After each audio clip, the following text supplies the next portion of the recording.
This is Made for More Living with Johnny Jennings, powered by eXp Realty. Online at madeformoreliving.com. So in today's show, I have a very special guest, as I like to call her, my baby mama, my ex-girlfriend, my lovely wife of, how long have we been married now? You don't remember? Come on. Coming up on 12 years. 12 years. Yeah, in March. End of March. Or 2 months. End of March, 12 years. Wow. And I just thought it would be fun to kind of go through, because a lot of people, like we do this with friends. Like we'll hang out in the back patio. We'll tell real estate stories. It is interesting that you work together. I think it's an interesting dynamic when a husband and wife work together in the same industry for the same company.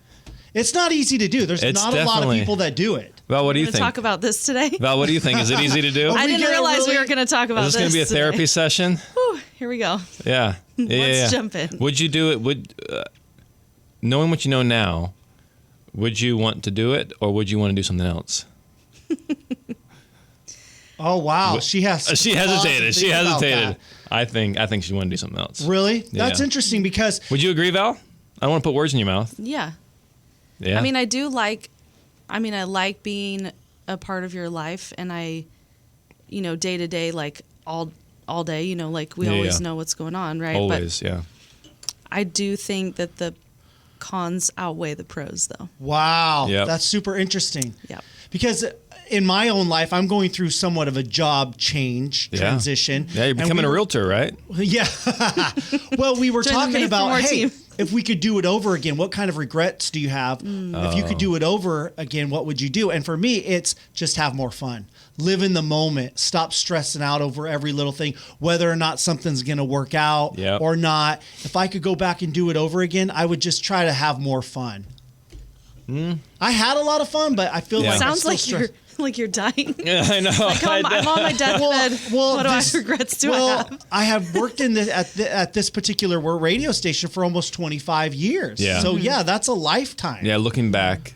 Yeah. What would I have done differently? And then that's going to impact what it looks like moving forward. Absolutely. Yeah, totally get that. So going into my next assignment, my next job, I'm going to try to live in the moment, have more fun. I want to learn the lessons from the mistakes I made in the past. Oh my gosh, I read this great quote, and I shared it with our real estate team this morning. Let me see if I can find it really quick. But and I can't say the guy's name. I really tried hard to look it up. It's French, but it's Michel du Montag. Anyways, the guy's credited with creating up with the essay format. Like he's a fairly famous dude. But what he said was, and sometimes this is miscredited to Mark Twain. Mark Twain has a different version of the same phrase. Mark Twain gets credited with everything. Yeah. Mark Twain said, Mark Twain quote. Trust nothing on the internet, Mark Twain. You know? Oh my gosh. Right. But what Michelle said was, my life has been filled with terrible misfortune, most of which never happened. Oh. Isn't that Love good? that. You're going to have to send me that. That's super, super good because it's true. So true. And a lot of times we let ourselves get caught up in that. And even in the interpersonal marriage, real estate business stuff, it's like, you didn't send that email. Right. Well, you didn't tell me I needed to, and it's like, oh, by the way, I love you. Love you. Right. In the middle of bath time. It is, in bath time and all this stuff. So kids do put in an extreme wrinkle, but let's go back in time. Let's go back in time to the year. The 80s. To the 80s? What? No, that's a Bluey reference. That's a Bluey reference. Oh, Your kids watch Bluey, right? No. Oh, come on. Get with it. Bluey is so good, not only for kids, but for adults. You guys will like it too. But the parents grew up in the 80s, so they always use that reference. It was the 80s. For you guys, I was born 88. I was born 88. Valerie was not. Okay. So you're talking about when you go back to your first days in real estate, we're talking about the early 2000s? Or no, the 2010? I was licensed 15. So we got started in real estate 13. So this is super recent. Super recent. What? So 10 years ago? Yeah, 10 years ago. Well, in the scheme of things. Grand scheme of life. Yeah, so we got started in real estate in 2013. We did some investing before we got licensed and then got licensed. I was licensed in 2015. Mm-hmm. Were you licensed 15 as well?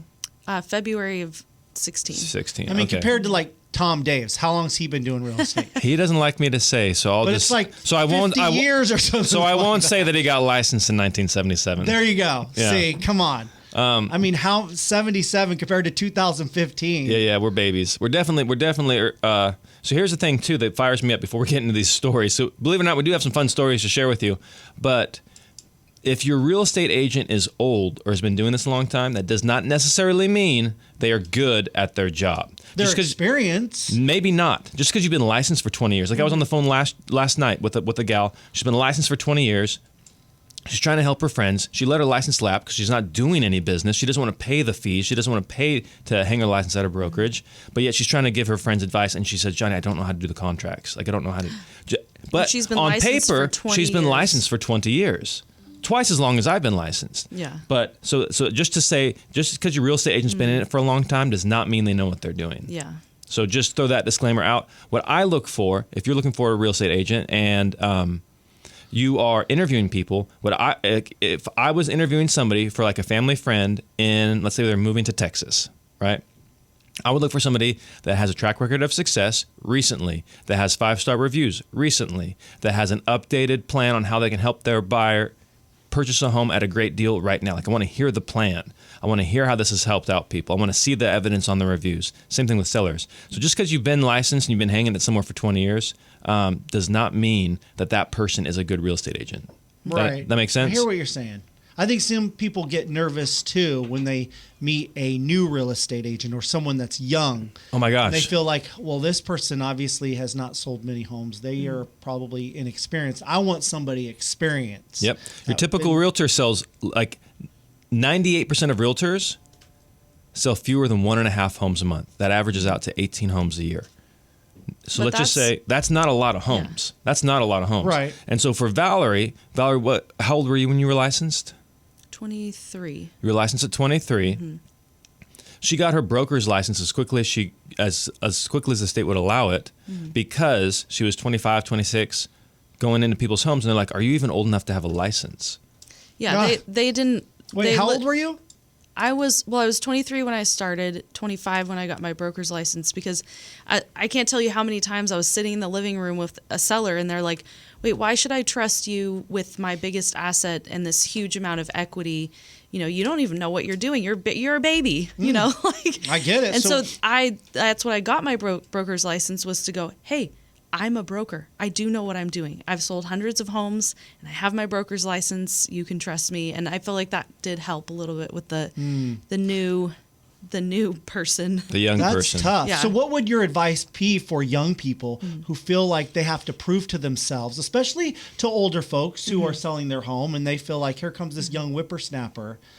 You know, how can I trust you? What would be your encouragement for young people that feel Yeah, they need we to have do agents that? on our team that 18, 19, 21 years old and that have sold a number of homes. And so we give them the same advice that we used, right? Because we weren't 18, but we were relatively young.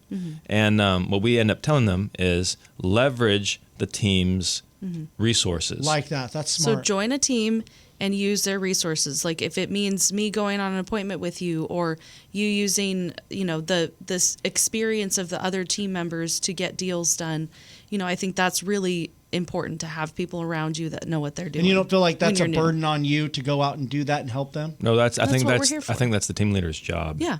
So, for example, I recently went. So, an agent on our team. She's not like 19 years old, but she's like, Johnny, I'd like some help on this process. And she's like, can you go on a listing agreement or a listing appointment with me? It's going to be Friday morning, and they might be looking to sell 2 homes.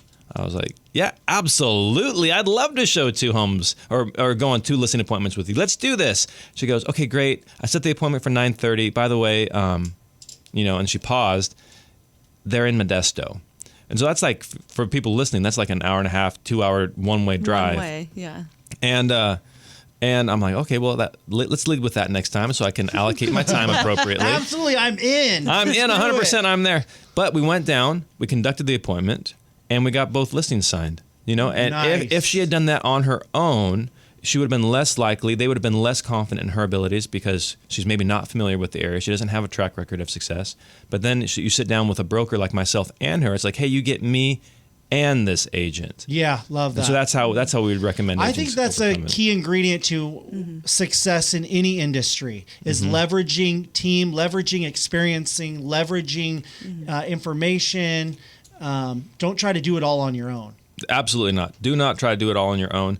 Talking about looking back, like your 25 years with the fish and looking back, my 10 years looking back in real estate, I would have wished I would have leveraged people and asked for help earlier rather than try to figure it out myself. Yeah. I wasted a lot of time and money figuring it out on myself. Why was that? Why pride? I would say a lot yeah. of pride. Pride's a big one, and honestly, like a lack of resources. I didn't think I had the ability to ask for help. I thought it would cost more than it really did. So when you bring on new team members, you make sure you emphasize, hey, it's okay to ask questions. It's okay to tap into the resources that we have. Absolutely. And yeah, go ahead. I'm mad. Like I'm not, maybe mad's the wrong word. I'm frustrated if they're not. Yeah. So if somebody is asking questions, if they're constantly saying, hey, what about this? What about this? How do I do this?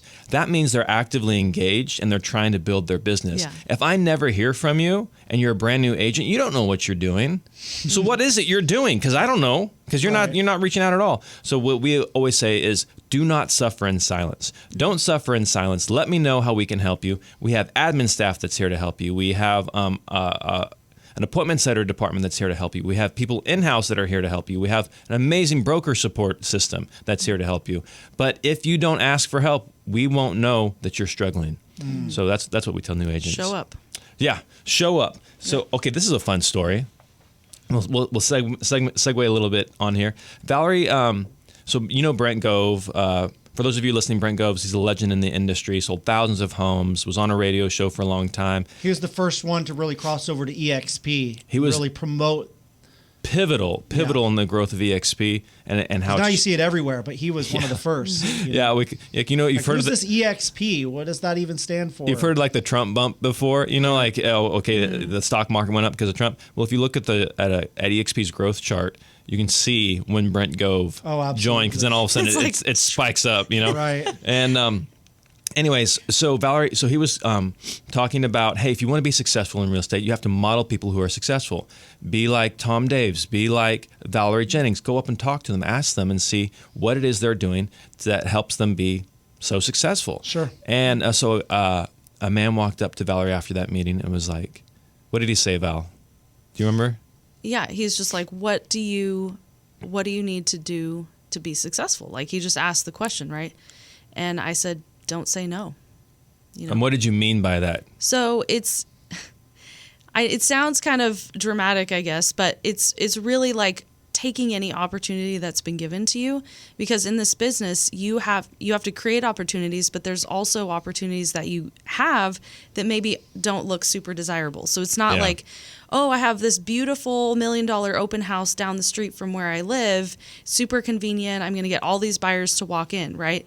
That's unfortunately not reality of how all of your open houses are going to be. Yeah. Sometimes it means driving to Elk Grove or driving to Folsom and, sitting in those markets that may not be right here in your backyard and holding houses open there, because there's plenty of buyers that walk through open houses in any market, right?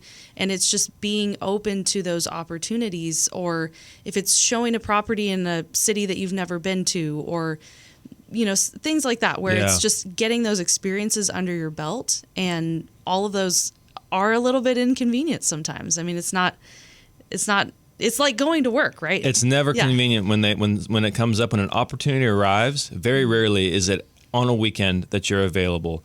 Is it very rarely in the morning or in a nighttime where you're like, oh, I have nothing else going on that like you have to shuffle your schedule around. Yeah. But I was kind of there for this exchange between her and this other person, and you could just see this person just became deflated. Yeah. Like they were hoping for suck the wind out of his sails. They were hoping for a silver bullet moment where it's like, okay, what's the secret sauce? And it's like, the secret sauce is work. Mm-hmm. That's a good segue into how I got my first listing, which we'll touch on when we come back from the break. Okay. Okay, let's try and figure this out together. So you want to sell your home. Maybe you want to move out of state. maybe you're retiring and you want to downsize. You want the most money possible for your home, but you want to sell it fast. Did you know that our friend Johnny Jennings with Made for More Realty, he can get you at least 3 cash offers. And again, it's not just him. He's got an entire team. They can get you at least 3 cash offers on your home in as-is condition. What does that mean? That means no showings, no open houses, nobody coming through your home and looking at your personal stuff, no need to do organizing and cleaning, no need to do those costly home repairs. Just 3 cash offers guaranteed on your home in as-is condition. How do you know Johnny Jennings can do it? How do you know you can trust this team? Well, 1, they've been voted number 1 team in Roseville for the past 3 years. Number 2, they have almost 1,000 5-star Google reviews. And they sell homes, it's proven, 27% faster than everyone else on the market. They sell them for a higher purchase price. So if you're curious, what can Johnny Jennings do for us when it comes to selling our home? Reach out, just Google Johnny Jennings with Made for More Realty and get more for your home.